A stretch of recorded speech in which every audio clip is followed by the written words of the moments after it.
This is the Franchise QB Podcast, where we empower entrepreneurs to win big in franchising.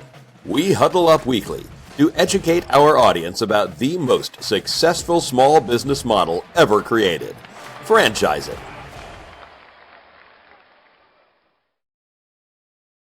Welcome to the Franchise QB Podcast. I'm your host, Mike Halpern, a 20-year industry veteran and entrepreneur. My mission is for listeners to achieve their American dreams of creating wealth and independence through franchise ownership. Every week, we speak with franchisees, franchisors, or vendors that support the industry. Thank you for joining us, and let's get started. Joining us on the huddle today is Peter Kourounis, Director of Franchise Development with 1-800-Plumber Plus Air. Welcome to the show, Peter. Thanks for having me, Mike. Yeah, it's great to have you. So you have close to 2 decades of experience in franchising in various franchise operations, development, and executive roles. You've also earned your Certified Franchise Executive or CFE credential from the IFA, the International Franchise Association. So tell us about your kind of rich history in franchising before we get started here. Yeah, franchising was kind of in my blood from a very early age. You know, not a lot of kids in their teens were exposed to what franchising was or even is. My father was a franchisor in a breakfast and lunch concept for his restaurant, and that's where I got my start, or my knowledge, my foundational base knowledge in franchising. What was the name of the concept? It was called Brownstone's Coffee. Brownstone's Coffee. And I remember going at 17 years old, 18 years old, going to the IFE shows at the Jacob Javits Center in New York, where they would exhibit. And, you know, this is how I spent my youth, my younger days. You know, there was sports also in that sort of thing, football, baseball, hockey, all those sports. But I got introduced to franchising at a very young age in that space. And then after college, I knew exactly what I wanted to do. That not a lot of people can say that. I knew exactly that I wanted to be a business owner at a very young age, and I started my own sign and graphics company with the intention of it becoming a franchise. I just didn't realize it was going to become a franchise so soon. So I was very involved in creating brands, you know, being a graphic designer by trade. Being a marketing major in college, I found my passion in life. My first love was my sign shop and my visual communications career. Yeah, that's neat. I mean, I like how you parlayed a passion of yours, like graphic art, graphic design, into a business. And you have that sign behind you that says build an empire. And you mentioned before that was something that you created. And you've made a lot of logos and branding for a lot of companies in the franchise space, which is really awesome.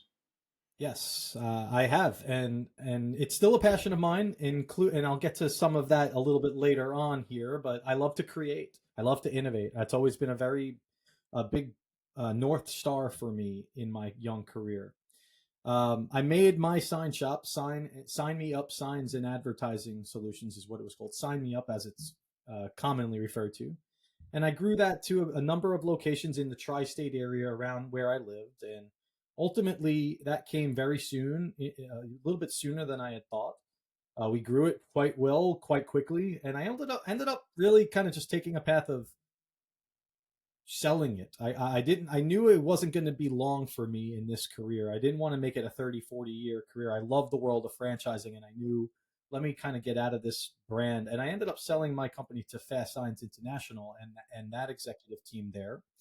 And that's basically the start of my franchising space. I started a little bit more with a family brand, developed my own, opened up a number of half a dozen to a dozen locations over a course of just a couple of years. But I absolutely fell in love with every aspect of franchising: operations, marketing, development. And that's how I found myself in this development role here with 1-800-Plumber Plus Air. That's awesome. And quick question for you. When you talk about kind of exiting from your multi-unit sign shop, and Fast Signs International was the buyer, did they rebrand your shops to their namesake and then operate them as corporate units, or did they find a franchise owner to come in and take over those Fast Sign shops? So it was a conversion. It was an orchestrated conversion. They acquired the rights to my franchise. They took those locations and converted them over to my operators, over to Fast Signs operators. Okay, very cool. And that was, like you said, the tri-state area was where those locations were at the time. Yep, New York, Awesome. New Jersey, Pennsylvania, yes, Long Island Very cool. as well. Yeah, I mean, you come to the table with a unique set of skills with your experience, like coming up in the franchise space, owning your own multiple units and all that, which is really cool. So let's talk about the brand that you are currently representing, which is 1-800-Plumber plus Air. It's combined plumbing and HVAC opportunity, servicing both the residential and commercial side. So just in your words, like what is 1-800-Plumber plus Air? Yeah, when I first came into the company, I live in a market where seasonality, it's hot and cold. Like right now, when we're doing this podcast, it's in September, and we just had really hot months, and now it's kind of fall weather. It's getting a little colder outside. So finding companies that do plumbing and heating and air conditioning is very normal by me. And when I first got into 1-800-Plumber plus Air, I was like, oh, this is nice. It's a plumbing company. It's an HVAC company. It's exactly what we see here. Little did I know that that's not actually a thing in the majority of the country, that there are plumbing companies and then there are HVAC companies. I just happen to live in a state where I see this driving down the road almost all the time.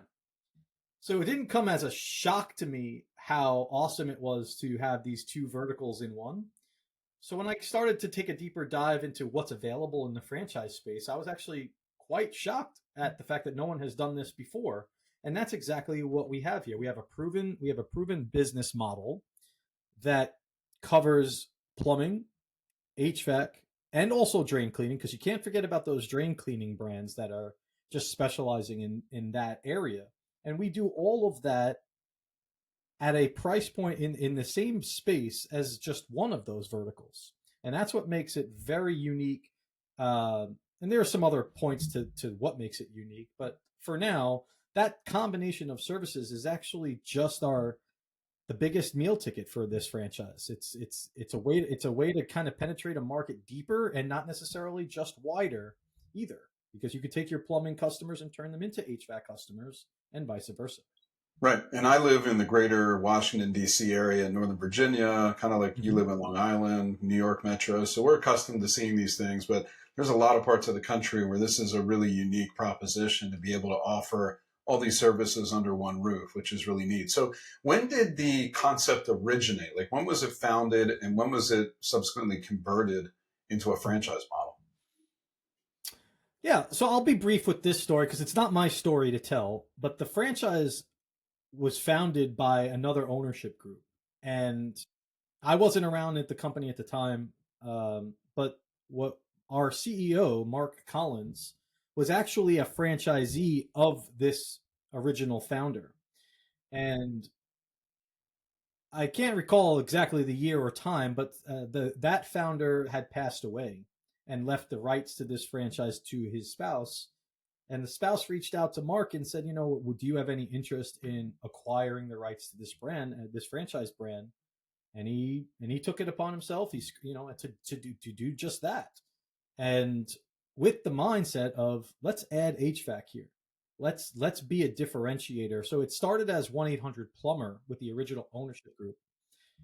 We didn't jump right into franchising right away because they wanted to test pilot for 2 years the HVAC side of things. So it really didn't get launched with the Plus Air piece until 2019. Okay, cool. Thanks for that. And then, so 2019, so you've been franchising for about 5 years. Most candidates, I'd imagine, that are looking at the trades have two primary concerns. How do you recruit great technicians? And then subsequently, how do you get customers? So what's kind of the solution that 1-800-Plumber plus Air has for its owners when it comes to, recruiting great people to work for you, as well as, acquiring customers? You keep those two buckets full, you have a healthy business. That's correct. Well, let me start with the recruiting piece. The recruiting piece is probably the number one question that I get in development on every 15, 20-minute intro call. How do you help me find technicians? How do you help me hire good people? I don't know what a good technician looks like. Can you help me? These questions are top 3 to me every day. And what I tell people is this. It starts with a full-on understanding of where your team members are. in order for our onboarding team to launch your business with a rock star technician group, we have to have an understanding of where they are. They are not sitting home on the couch unemployed. They are currently working in another outpost somewhere else. That's first and foremost. So we have to create ways to go after that talent pool. We're not really in the technical school area, like recruiting right out of a trade school, but instead we're evaluating talent by showing them ways that we could be better in the community, by ways that we can be better as an organization than where they're currently working, exploiting the spoils of what working for a franchise like us can give you versus where they're currently working today. So that's where it starts. And, we have landing pages and obviously digital marketing that drive those efforts in a local area. So that's a lot of how the foundational pieces of recruiting start, understanding where they're from.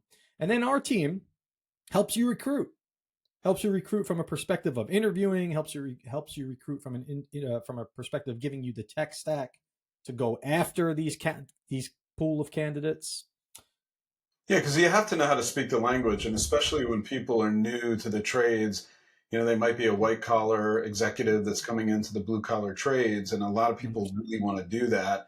They want to do something that kind of is more hands on, and they just need to learn the language. So I guess you guys coach them through that. And that right there is the point that I was getting at, is the blue collar nature to recruiting has to be taught.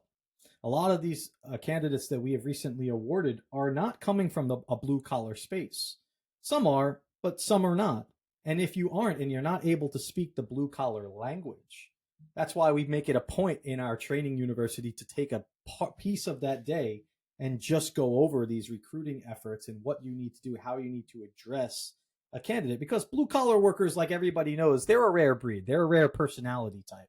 And you have to be able to speak their language. You have to be able to get down to their level.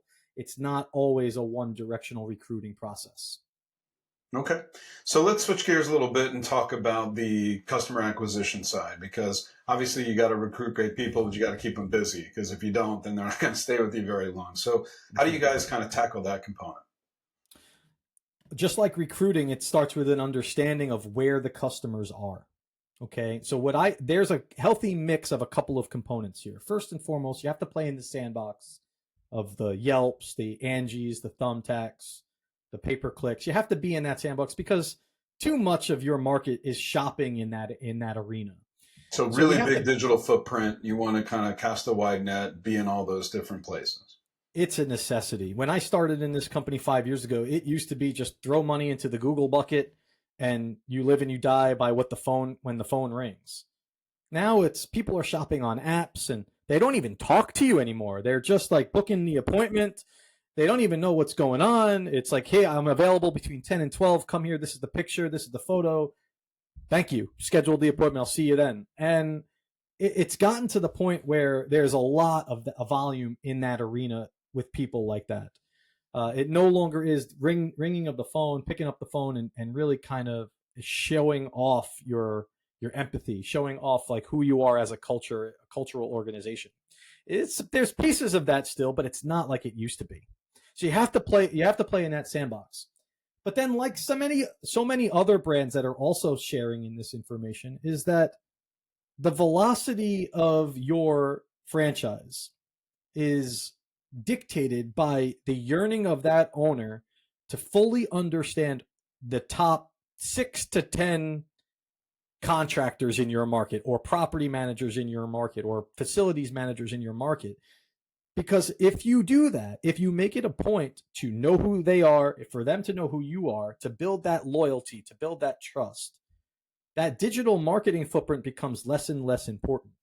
So because you're building up like really trusted referral sources where you just kind of, again, you don't need 100 of them, but you have 4 or 5 really good ones that are going to send you great candidates, then I can see how that would really nicely supplement all the digital marketing efforts. Correct. Imagine being a multi-million-dollar operation with 4 or 5 trucks on the road, depending solely upon referrals. And that's the path here. It doesn't always start that way, but that's where you use those elements of digital marketing to supplement that in the interim. Yeah, and I think what's interesting is you need a personality of either the owner or the general manager eventually as they scale the business to be that person that goes out there and becomes a community connector, kind of mayor of the town type. Because if you don't have that, it's not going to come to you, right? Those referral sources have to be cultivated by building relationships and getting out there in the community and so forth. So that, to me, would separate a top performer in this space from someone that's average or below average. Yeah, and you want to know something to that point, because I agree with all of that. That mayor of the community, that networker, that visionary, that person that's going to wear the shirt and be proud of it. Imagine pairing that individual with someone with a powerful brand that is easily recognizable. That 1-800 notoriety does more than just the name of the company. It's the way that they can communicate. That's the way they can get in contact with each other. But it's also something that years from now, even people that are listening to this podcast will be able to remember 1-800-Plumber the next time they need a plumber or an HVAC technician in their home.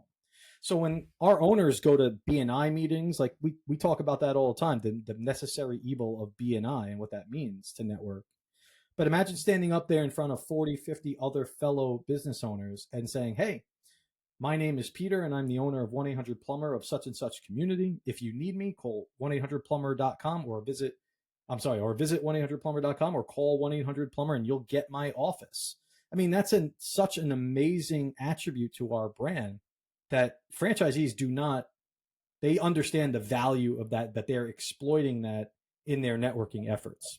Yeah, everybody knows what you do. Franchise owners, vendors, potential customers. It's pretty obvious with the branding. So that makes a ton of sense. So I'm sure a question that you get a lot, and one that's on my mind, is what separates you from the other, big players out there? They're huge HVAC and plumbing companies. What makes you guys different? What differentiates you guys from the pack?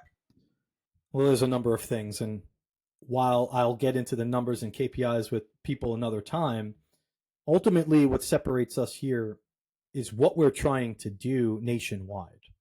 And I mean this from the bottom of my heart. This is not a sales pitch. This is not a gimmick. This is not a ploy. This is how all of our franchisees feel. When you choose to be awarded a franchise here with 1-800-Plumber plus Air, when you put on that blue polo, that green polo, and you wear that brand, you are standing for something much different than plumbing and HVAC today. You see, let me back up a second. You may not feel this way, but maybe you know somebody that has had a very bad experience with a plumber or an HVAC company in the past. I hear these horror stories all the time. I've seen them with my own two eyes. Just recruiting efforts with technicians coming and saying, this is what this company does. This is how this company treats you. It's all over the country. But in the consumer's eyes, a plumber is there to exploit you. A plumber or a technician is there to take advantage of you. They never show up on time. They overprice. They sell you something that you don't need. Sometimes they don't even show up at all. So you have to fight this stigma, which is what you're describing. All in terms the time. Of the negative connotation. All the time. It's not, this industry is not sexy, but there's I'll use your word, a stigma of how these industries are looked at in the consumer eye.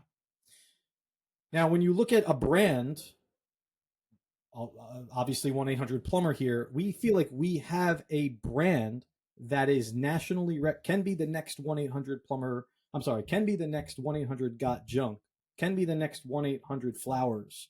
That national recognizability that can change the entire dynamic of how somebody views our industries. And when you couple that with our in-home playbook, how we make a difference in the home, our membership plan being something that crosses over both verticals, plumbing, heating, and air conditioning, we feel like we have something here that can change the way that people view plumbing and HVAC across the country. And I love the powerful brand to do that. The idea culturally of setting the expectation that we're trying to bring dignity back to the trades, and we're doing that from the top down, because that's how you're going to accomplish it, which is really cool. So tell me a little bit about some of the technology that you deploy to help franchisees kind of build their business?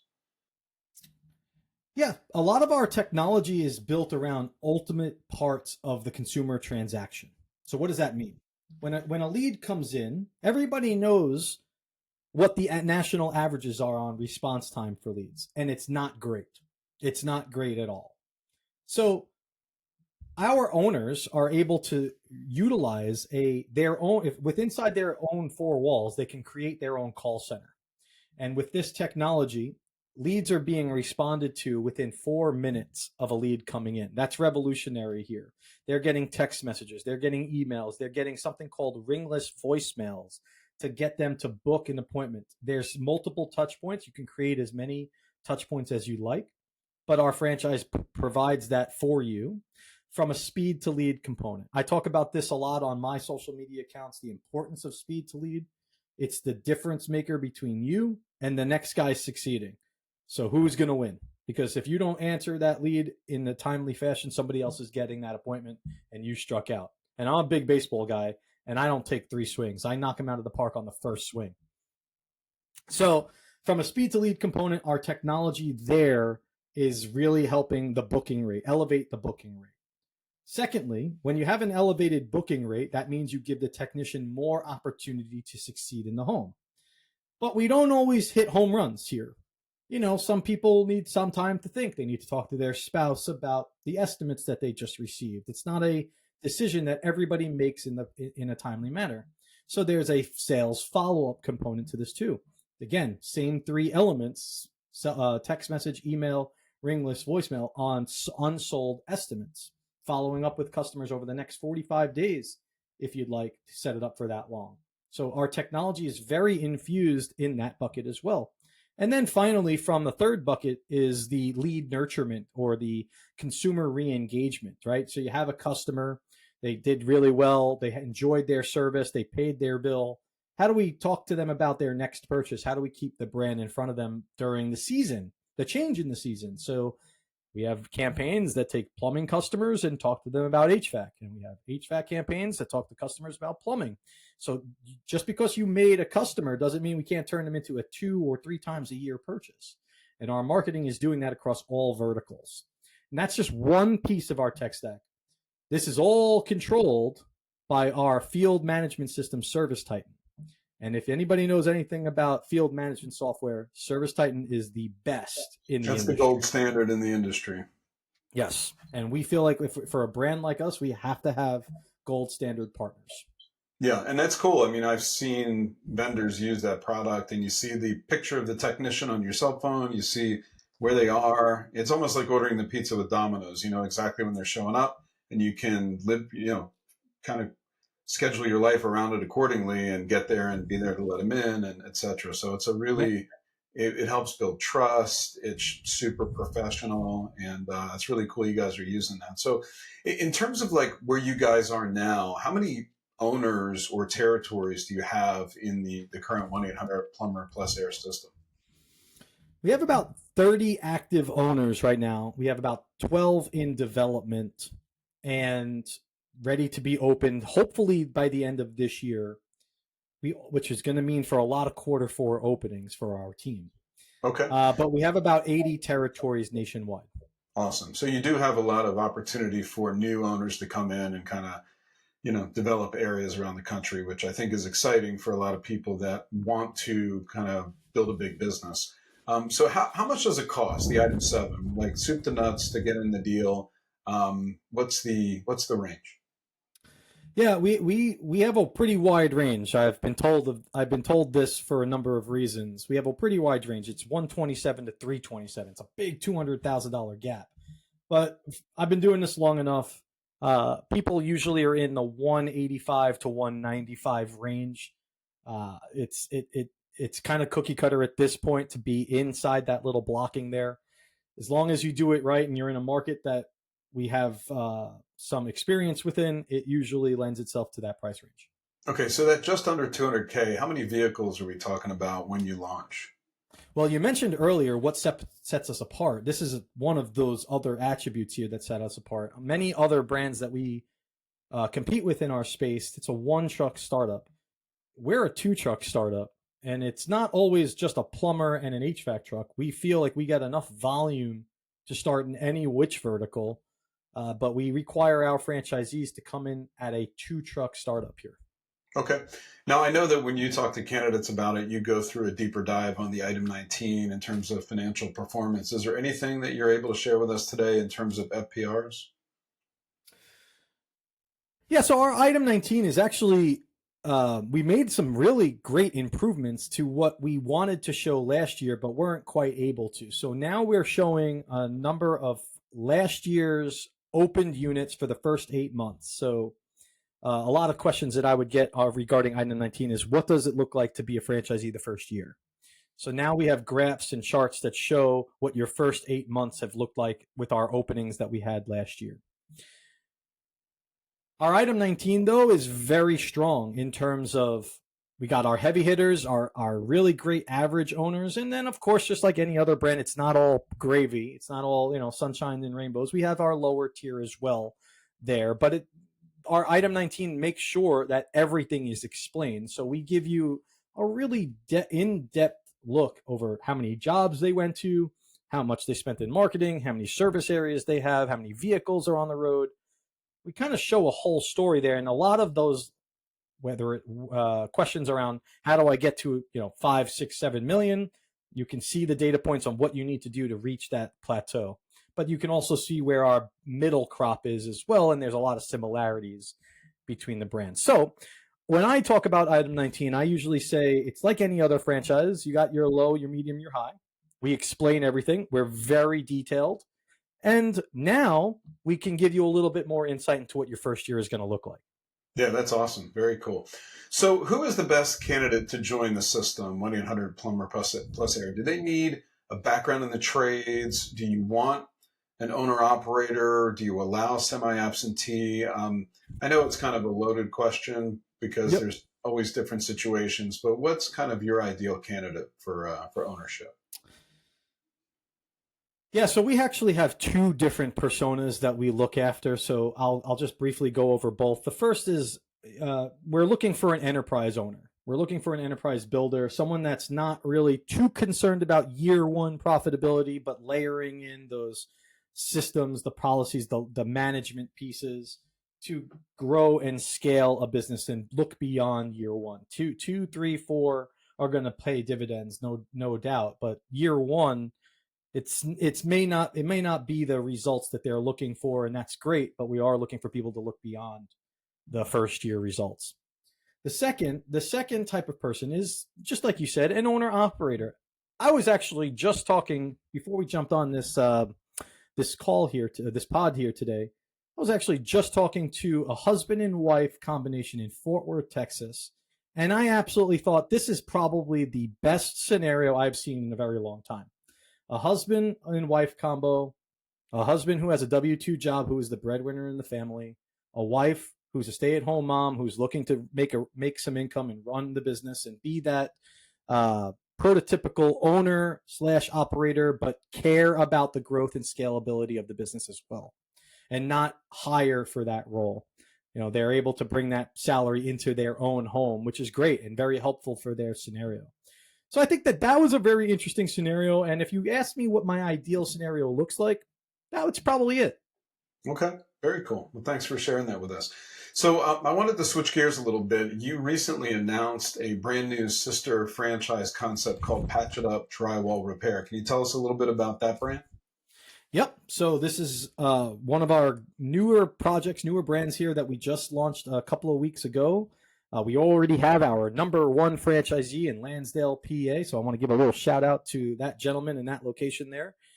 But this brand, everything that PatchitUp does, now what people don't know is that we are not owned by private equity. We're not backed by private equity. This is a family-run institution. 2 brothers are the owners of 1-800-Plumber plus Air, Mike and Mark Collins. And they are 5th-generation master plumbers, and they are all about improving the trades. That's all that they stand for. This is all that they know. Okay? So to develop another brand outside of their comfort zone, it was designed to be a bolt-on opportunity for 1-800-Plumber franchisees. Because like any other plumbing and HVAC company, we're cutting holes in walls. And when you're cutting holes in walls, you're leaving the customer with a lackluster experience, especially since plumbers are not typically the type of individual that can patch a hole. So a number of years ago when I came into the company, I said, hey, do you guys have any aspirations to kind of get into this field? And they said, maybe someday. Sure, it sounds good. And I said, well, how about if me personally, create the flagship location? Let's establish this brand. Let's get some data points around it. Let's see the pain points. Let's learn from it. Would you be interested in it then? And they said yes. And I said, all right, well, I'm going to go ahead and do that. So while working here at 1-800-Plumber, I decided to open up Patch It Up. Now, I mentioned earlier, I like to create. I like to innovate. So I created the entire brand, the playbooks, the manuals, the logo, the branding, the website, everything. I spent a long time, months, doing that. Around my job, my wife hated me. My wife was like, what are you doing? And I said, well, listen, it'll pay out. Trust me, it's going to work. And it did. And not only are the margins exceptionally large, it's a low barrier of entry. It starts at about $90,000. One truck, you could stay at home. You can run this from your home-based business, but it pairs incredibly well with 1-800-Plumber Plus Air operation. So everything that we're going to do is designed to kind of feed off of that. So when you married the two brands, and by the way, one of the best things about the two brands, same development team, same support team, same coaches, same language, same playbooks. Take plumbing and HVAC out, throw drywall in. It's an operation model that is seamless. We speak the same language, and that's what makes it so nice for our current owners to implement this new model.